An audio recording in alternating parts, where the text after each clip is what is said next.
On Clear Your Clutter Inside and Out, we're talking about the minimalist lifestyle.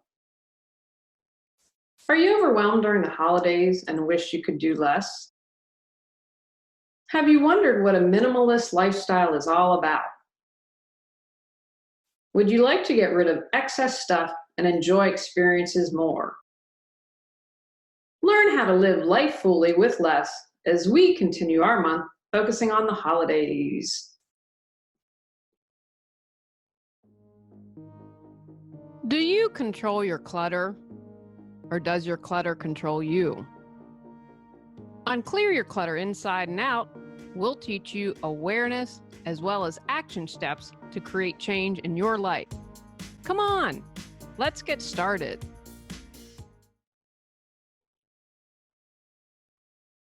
Today's episode was inspired simply by the holidays. The holidays can be overwhelming. This is when we tend to get a lot of physical stuff.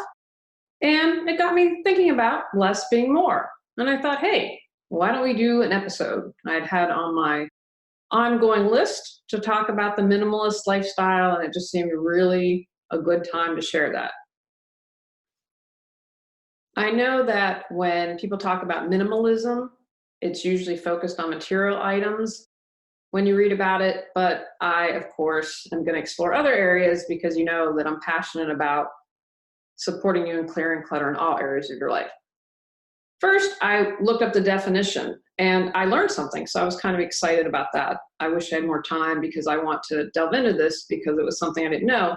But the definition is a person who advocates or practices minimalism in art or music. I have zero clue what that means. I don't know. Does that mean on a canvas you just use one or two colors of paint? In music, meaning you only use a few notes as opposed to a bunch? No clue. So it's on my list to Google that sometime. Or a person advocating minor or moderate reform in politics. That again is something that I found really interesting. Is that more of a libertarian, kind of let people live as they wish, as long as you're not really doing anything to anyone else?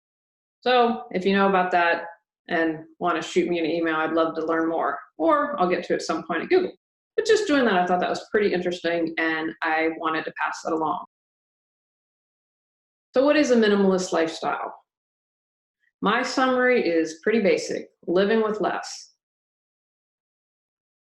Now, when we live with less physical stuff, that also comes with a smaller financial burden, right? That's pretty amazing. That's pretty awesome. We can do less with other areas of our life, such as social media. Who's with me on this one? I have been spending less time. I have been reading a lot more. I am going through and I don't know how to pronounce her name, Jodi Picoult. She's a contemporary writer, and as far as I'm concerned, she's the best living American contemporary writer because she's amazing how she is able to develop these characters and represent someone who isn't who she is. Because, you know, they always talk about write about what you know. Writing the books are about clutter. I know about clutter. I wrote what I know. It would be like me trying to write about economics or something. Anyway, she's fabulous. If you haven't read any of her books, I encourage you to check it out. Benefits. So if you are taking on a minimalist lifestyle, what are some of the things that you get from that? You obviously reduce your impact on the earth. You're more green, you're more eco-friendly. These challenges are going to be coming home to roost more. It's easier to not think about plastic when you put it in your recycling bin and imagine that it's being recycled, but now countries are saying, no, we're not going to take on America's trash. We're not going to take on America's recycling. So these are issues that are going to be more relevant to most of us. So when you reduce your impact on Earth, you're making a difference. It reduces your finances and allows you to be more independent. If you're not in debt, if you aren't spending all this money, you can retire early. As we've downsized, it's a freeing feeling. And we are going through another round I've been incredibly lazy with this, but we are going through another round of selling stuff. We sold stuff and had garage sales, and what we didn't sell, we donated, which to me is a win-win. But I'm like, we have some stuff. Let's try to get some cash for that. And so that can go to something like an experience. We did an escape room for the first time ever, and we're about to do one for our anniversary. If you haven't done it, highly recommend it. Now, they're independent, but the one we went to was just amazing. I was blown away that someone was able to be that creative. But you're reducing your financial burden. And how many of you listening are stressed by credit card debt? Less cleaning and maintenance of stuff. I'm the one who's dusting our home. I've gotten Tony on board with helping me clean, but the less stuff we have, the less time and effort that takes. I don't know about you, but there are all these books I want to read. I am happy just hanging out with the cats. I'm happy just being in nature. When I don't have to focus on that, I can focus on more experiences, which leads me into you get to enjoy more experiences instead of stuff. The older I get, the more I cherish the small things. And, I've read that quoted, in the end, it's really the small things that mattered or something like that. But one of the things I love about fall, Tony now works a 4-10, so he has Friday, Saturday, and Sunday off. Feel like he got a lot of work karma done because we had midnight shifts. We never had weekends off. Anyway, so he's got a really nice schedule. He gets to work on Mondays, and so I get to make him dinner. But that makes me really happy. But on weekends, if it's football season, we usually on Sunday, I'll take a nap. Or hanging out, I have football. Tony doesn't watch, but he'll sit there with his iPad and just being with the cats and talking, seeing the stars at night, watching a sunset, enjoying a hike. All of these things have made my life more joyful. They make me happy. It's amazing to me that I get excited or chuckle watching the kittens take a nap. They're just completely adorable. Obviously, with less is more, you clear your clutter and you focus on what's important. Maybe your health needs attention. You're like me and you reached a milestone birthday and thought, wow, I don't want to be a hot mess when I'm 70. Perhaps relationships are something you'd like to focus on. All these marriages end in divorce, and I think, well, if we didn't have so much stuff, we could concentrate on our partner better, right? Instead of this or trying to gain more, putting all this pressure financially to make all this money to buy stuff, that could be spent with real connection. Perhaps you want to volunteer more. When you clear your clutter, you can focus on that. Whatever it is, it allows you to be in touch with your soul. It allows you to find your passion. Peace of mind. Simply stated, when you don't have a bunch of stuff to worry about, when you're not spending all your time maintaining that stuff, it's one less thing to worry about. And usually for most of us, it's a pretty big thing that has been scratched off the list. I still feel months later exhausted from downsizing. I think it was obviously physical, but also mental, right? Because all these things to remember. I had my to-do list, get the utilities turned on, get the utilities turned off, and all this stuff and unpacking and blah, blah, blah, blah, blah. I have peace of mind when I have less stuff to maintain. You get more time in general, right? If you can clean your home in 1 hour instead of 2, that's an hour gain, either weekly or twice a month, however your cleaning schedule is. It allows you to have more time. It allows you to focus on creative projects, pursuing your passions. I'm really making painting a priority for me next year. I know you're like, yeah, Julie, you've been saying that.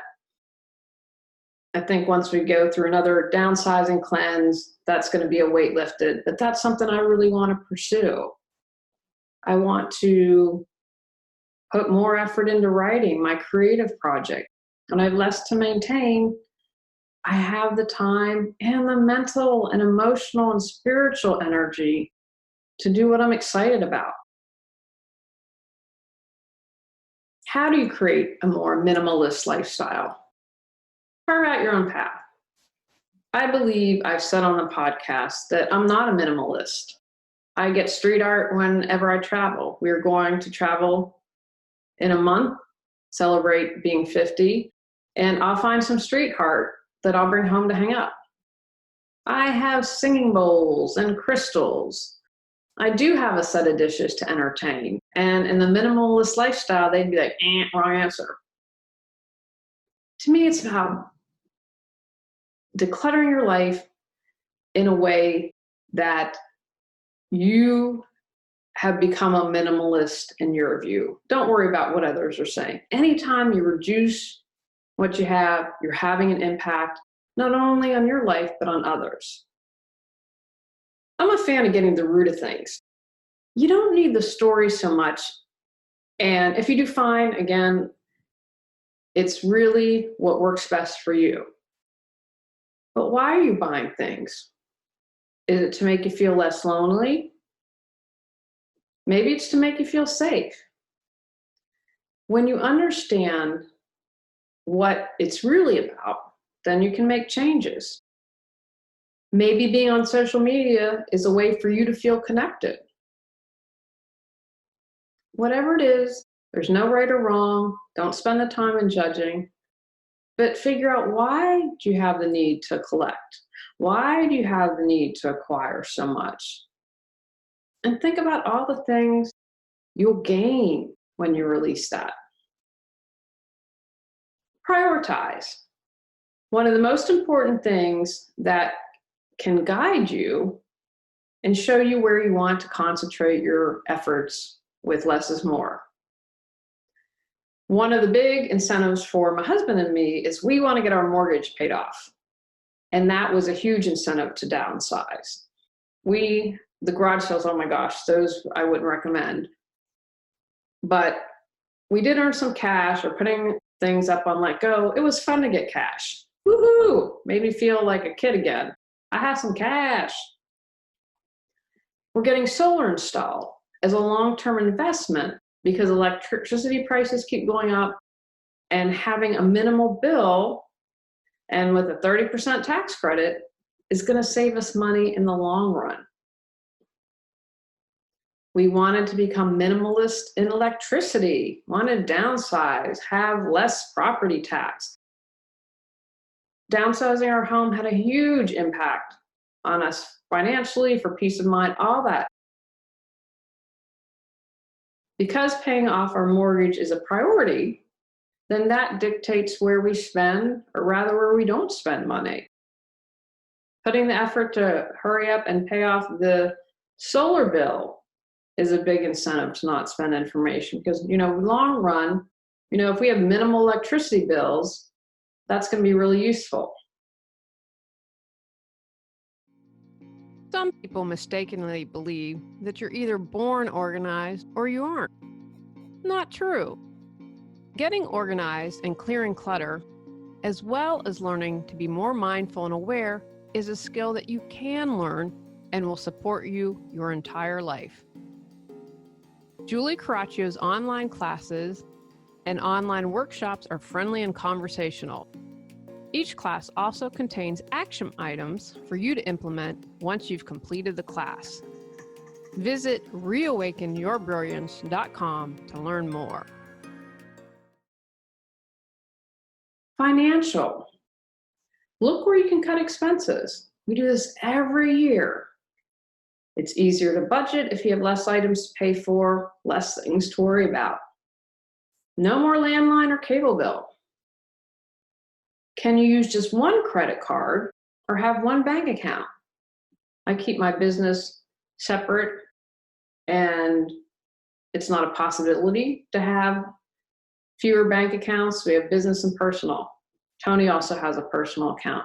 Maybe in 20, 25 years, we will just pull everything together and have one account. If you're like us and your goal is to pay off your mortgage, one less payment, one less thing to worry about, where can you cut your expenses? Going out to eat is a big one for people. Less is more with that. Get an Instapot. Learn how to cook if you want to try new cuisine. You can do like we did and downsize your home. Again, if having a lot less or paying off your mortgage is important, that's a big step towards that. And it's not necessarily tiny living. We aren't in a tiny home. I wish that we could get there. It's not going to happen. The main reason that's not going to happen is we have cats. We're not going to be holed up and not have them not have space. And I like being able to sit on a deck and look out at trees. But you could go from a 4,000 square foot house to a 2,000 square foot house. That's probably doable for most people, especially if you're now an empty nester. There are lots of ways you can downsize your home that don't have to mean sacrificing everything. If 4 to 2,000 square feet is minimalist in your term, then hurrah, hooray, you've done it. Experiences. Our wedding anniversary present to each other this year was adopting the cats we were fostering, Anina and Augusta, now permanent part of our home. I was happy with that. Our other gift was an escape room. We decided, let's do that. We had a lot of fun doing that instead of buying something that's going to collect dust.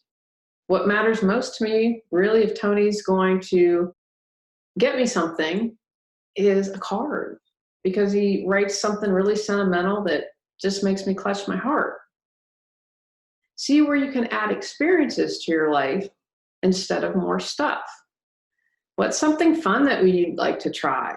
Is there a class that you've always been interested in, or learning a new language? Clothes and shoes. This can be a challenge for a lot of women, but where could you minimize this? Consider a capsule wardrobe. That's something I'm moving towards. I have no sense of style. I don't know if I'm that bad. I'm not a fashionista. I'm not someone who has to have the latest and greatest. I've never been that way about being comfortable, about feeling good in what I own. And hopefully I'll get to there someday, but I try to purge, getting ready to do another one. I want more comfortable shoes. I'm less about heels, especially since my husband's shorter than I am. Reducing your physical stuff in general in clothes and shoes is really great, especially if you have a lot of dry cleaning. I try to get stuff that doesn't need dry cleaning. I'm going to wear it once or twice, 3 times before I get it dry cleaned, because I don't want to have to make the effort to go to the dry cleaner to pay the dry cleaning bill, blah, blah, blah, blah. So looking at your clothes, your shoes, your jewelry, how can you minimize that? Social media. Do you have to be on everything? I like Instagram. It's a picture, usually something that I can read rather quickly. I continue to be on Facebook less. I really hope I get to the point someday that I can be off Facebook or be minimally on Facebook. Still have to do it because of business. I'm not on Snapchat. I know Reddit's something I probably, from a business perspective, need to be on. But there are about 1 billion other social media accounts and channels that I need to be on. One of the things I've done is I set up Hootsuite. I'm rarely on Twitter. I will check it maybe once a month because it's not where I want to put a lot of effort. I don't want to add any more social media accounts. We've got YouTube, we've got the podcast, we've got Twitter, Facebook, Instagram. Something else I'm forgetting. I want to do less is more, and I really want to leave Twitter. I hopefully maybe next year I'll be brave enough to do that. I still feel like I need to be on it. I'm trying to reduce the time I spend on social media. And if I do, that it's promoting the online auction we're doing to raise funds for the cats and dogs. I don't want to waste time reading comments and getting upset and cranky. So how can you become a minimalist in social media? Just have to say I'm really proud of myself. Minimalist is not an easy word. And as I was writing this, I kept kind of stumbling over it. So bravo me. Relationships. What are quality relationships to you? What does that mean? I'm about quality over quantity. Now, you might be a natural butterfly, and you are someone that can become friends with everyone in the room. And that's great. If that's you, do you. But are they truly deep, passionate relationships? Is that something you long for? I've never been someone who was popular or had a ton of friends, but the people in my life are important to me. I hold them close, I hold them dear because they mean the world to me. I have, as I've gotten older, I've let go of friendships. I was sharing this the other day with someone when I got engaged. The only negative comment, and someone posted when I shared that I got engaged, we got engaged rather quickly, and someone saw that as a negative and thought that, posting that publicly was the best way to respond. No longer friends with them. They finally, I think, got the message. They kept reaching out to me and wanting to get together. Luckily, we're not in the same town, but it's like, I don't have time for that. I have unfollowed some people who haven't been kind to me. I'm just like, I don't want it. I don't want it in my energy. I don't want it in my field. It's a fake relationship anyway. Why am I cluttering up my energy and my time with that? How can you do with less is more for your emotions? Now, I want to be really clear. I'm not saying or asking you to minimize your problem here. But I say this because I think of a person I met in the neighborhood where we just moved. Super critical of everything. She insulted me. I was like amazed at how you could find so much to insult and be critical of. She could certainly do less with criticism of others. So what I ask you to explore, if you're angry or sad all the time, how can you have less of that? If you're frustrated or overwhelmed, what steps can you take to create peace of mind? Maybe you need to see a therapist, a coach, a professional to figure out what's going on. There's no shame in your game if you have to do that. But if you're judgmental all the time, if you're critical all the time, how can we do with less of that? Health. You might be going, but think about it. Do you need all the fancy equipment? Do you need the special shoes? Or do you need 5 different pairs of shoes for the gym? Or do you need the pre-workout powder mix, which the guy at our gym told my husband that's bad stuff. And I can't remember why he said that was, but if you that pre-mix, the equipment, the shoes, all that stuff, can you do with less and more that area? Get out and take a hike. You have a pair of sneakers, you don't need fancy hiking boots, or walking around your neighborhood, or hugging a tree, or looking at the stars at night for your mental health. You can do push-ups in your home. You can do sit-ups in your home. Squats, you have to be careful I know someone that harmed their counter. A lot of the times we don't need this and that, and there's an area where you can minimalize. Where in your health can you let some stuff go? Mental. What worry can you release? I mean, would we all like to have less worry in our lives? And if you are watching mainstream media news, please consider finding an alternative. Please turn it off. If you need to know something, you will find out on social media, or someone's going to text you or call you. That's my least concerns. We are getting ready. I am having someone is building next to us, so I'm getting these podcasts recorded because it's going to be at least, I pray it's less, I don't know when, I've asked them to tell me, but at least 2 months of banging and removing trees and building, and I hope I don't go insane. But I thought, I've got to get this recorded now. I can't record. My office is at the front of the house, and can you tell I'm worrying about this? I need to worry about this less. So one of the steps I'm taking is recording the podcast now. I can drive me nuts, but I can write, I can edit when people are banging away. But what worry can you release? Where can you have less of that? My father calls it borrowing trouble. What can you do to start to have more peace of mind? Less is definitely more here. And spiritual.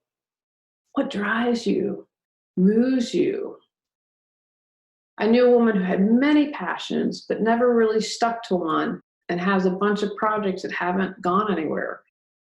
I've really figured out, for me, writing is super important to me, and it feeds my creative soul. The podcast does too, but writing is a large part of the podcast. I do notes now. I don't write everything out. I try to write ideas and then do off the cuff and be very present and be in the moment. And when I'm recording an episode, I kind of do a little checking in with my sovereign self, my higher self, and okay, please use me. What do people need to hear? What's most important to this episode? Maybe a certain person needs to hear something phrased specifically so they have that aha moment. So focusing, getting in tune with your soul. And, I know people who can make a career out of trying the latest and greatest spiritual classes or offering or teachers. Where can you minimalize in that? Can you meditate every day instead of having to have 5 different apps to relax? Can you read a book and maybe spend 6 months on it and really absorb it and understand the teachings and understand the lesson and incorporate that into your life instead of trying to read every book out there? What else would you add to this list? Take actions from today's podcast. Define what a minimalist lifestyle means to you. Write down all areas in your life where you'd like to live with less. Downsize in your prioritized areas. Practice living a minimalist lifestyle. On our next episode, we're talking about where you're putting your energy. Go out, clear your clutter to create the life you choose, deserve, and desire. When you clear your clutter, you can share your gifts with the world. Sign up for our free newsletter at reawakenyourbrilliance.com. If you've enjoyed Clear Your Clutter Inside and Out, please rate, review, and share us.